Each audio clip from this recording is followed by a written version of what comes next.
Salut à tous, c'est parti pour le bilan de la semaine. Dernière vidéo, j'étais à 2300.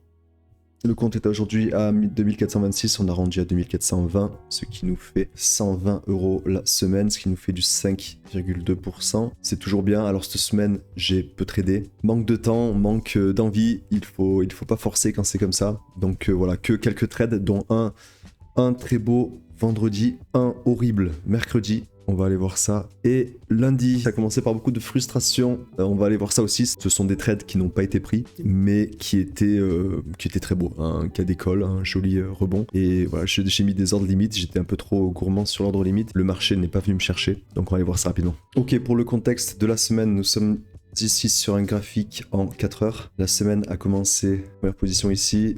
Donc on peut voir que nous sommes on est arrivé dans une supply, une zone de vente 4 heures. Donc super intéressant, je crois qu'on a beaucoup travaillé dedans. Peut-être pour ça aussi que c'était pas facile. Là on voit des mèches qui fait des gros écarts. Bon après il y a tout ce qui se passe en ce moment sur la tech qui fait beaucoup bouger le marché. Allez, on va voir lundi, on va descendre en unité de temps. Nous voici lundi en 5 minutes. On voit qu'on a commencé la semaine avec une forte hausse, avec peu de retracement. Première zone d'achat ici en 5 minutes.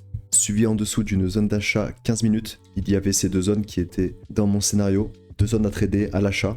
Alors on peut voir que je suis rentré sur la deuxième et c'est celle-là, la zone 5 minutes, que j'ai pas réussi à prendre. Et j'étais très frustré parce que malgré le petit mouvement, le risk reward aurait été très important. On va aller rapidement voir ça, on va descendre même en 30 secondes je pense. Nous voilà en 30 secondes, voilà, juste pour vous donner une idée, une entrée dans ce bloc-là, sur des unités de temps très faibles comme le 30 secondes ou le 10 secondes, avec un mouvement très petit comme celui-ci, ça peut faire des très jolis trades. Ici on peut voir ce qui m'a rendu fou, peut-être un peu exagéré, c'est qu'ici on a eu une accumulation. Moi j'ai voulu rentrer sur le retour de cette bougie, je me suis mis un peu trop bas avec un stop juste en dessous, je suis pas allé chercher sur des petites unités de temps. Voilà, quand on est actif, quand on est présent, quand on est attentif, on peut mettre des stops très serrés, faut être focus, faut être concentré. Ici, donc je l'ai mis juste en dessous, après cette mèche qui avait pour moi validé l'accumulation.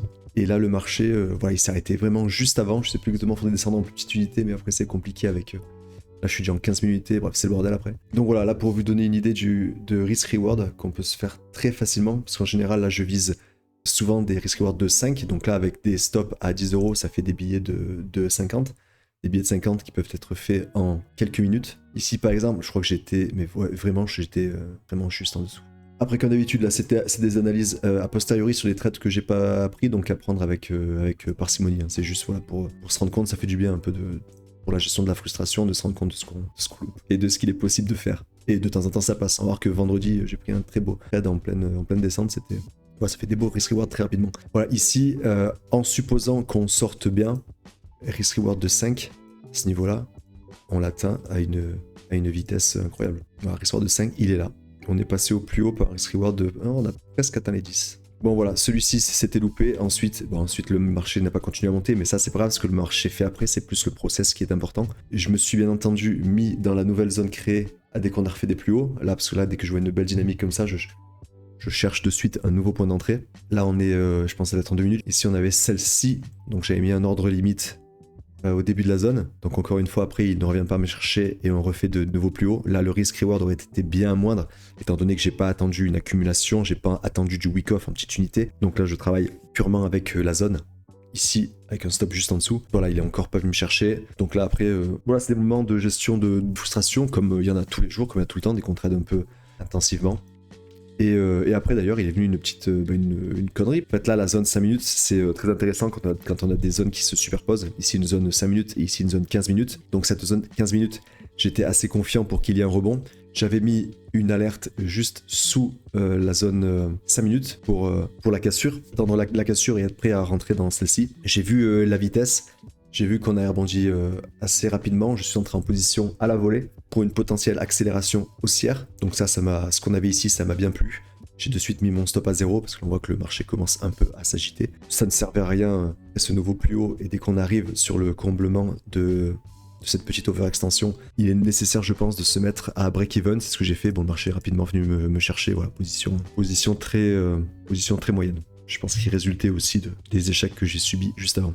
Allez, on va de suite passer à vendredi pour qu'elle soit pas trop longue, cette vidéo. Alors rapidement pour encore le contexte, donc lundi c'était ici, c'est ce qu'on vient de voir.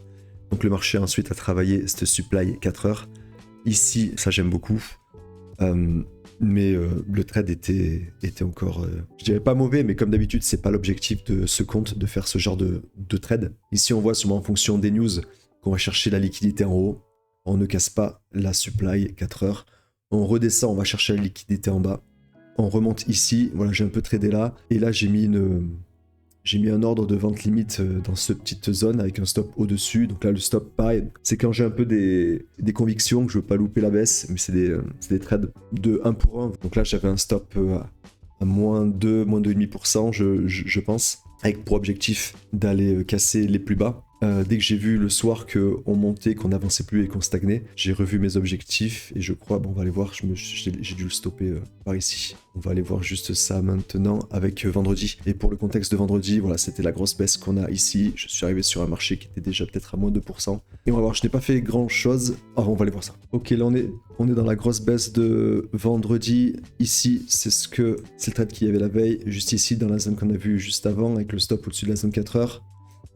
Le marché descend ici, voilà, à la base c'était les plus bas, donc ça faisait un trade avec du facile 3%. Finalement, je m'en suis sorti à plus 2, je pense. Moi, je l'ai remonté pour prendre moins de risques. Et franchement, je pensais qu'on allait toucher le stop sur celui-là quand je vois la stagnation et tout ça. Mais bon, il y a eu là encore une news ou quelque chose. Bref, passons. Et ensuite, vendredi, le beau trade de la semaine. Ici, j'ai dû...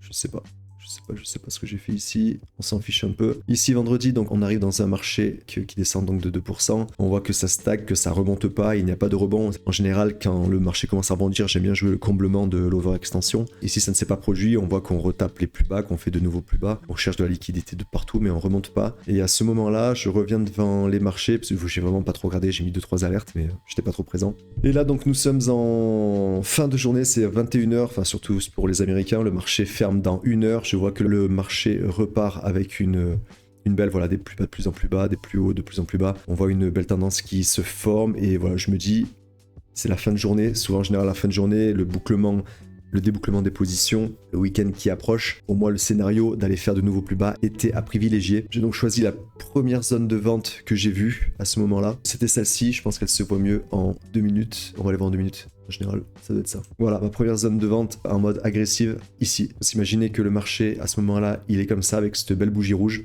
Première zone pertinente, deuxième zone pertinente, voilà, on peut vraiment trader un peu partout, ça dépend de notre dynamique et de ce qu'on veut faire. Le marché arrive dedans, je crois que j'étais devant les écrans, et d'ailleurs je suis rentré un peu... Je sais plus quand je suis rentré, hors limite, stop, je sais plus. Bref, l'entrée était vraiment à la base de... Je pense que j'ai un petit peu attendu, voir si ça... Mais vraiment... très peu de temps, juste pour pas prendre une grosse bougie verte qui transperce la zone et me stop pour rien. Prendre un stop plein pour une grosse bougie, c'est très désagréable, surtout un vendredi en fin de séance. Donc voilà, je suis rentré ici, stop juste au-dessus, et là, le drawdown, quasiment pas de drawdown, j'ai pu sécuriser le trade extrêmement rapidement dès la bougie suivante. J'ai pu rapidement me mettre à 0 également, et là, j'ai juste suivi avec le stop, et on voit qu'on est venu chercher les plus bas ici très rapidement. J'étais pas devant les écrans. À ce moment-là, dès que le stop est à 0, l'objectif, voilà, après le marché fait sa vie, on met les alertes, on met le take profit. Voilà, si on regarde rapidement, un trade comme ça, qui est encore extrêmement rapide, on est facile à du risk reward de 5. Voilà, rien comme ça, à la louche, on est quasiment à 6. Et le trade a pris 21h04. 21h28, un peu plus de 20 minutes. Voilà, super trade. Voilà pour la semaine. Je fais un bilan rapide. J'ai pas suivi le trade record. Je regarde le trade record. On va faire un petit bilan des derniers mois.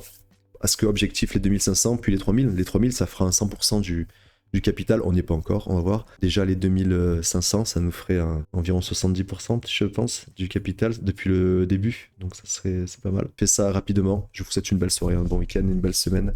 À très bientôt. Ciao, ciao.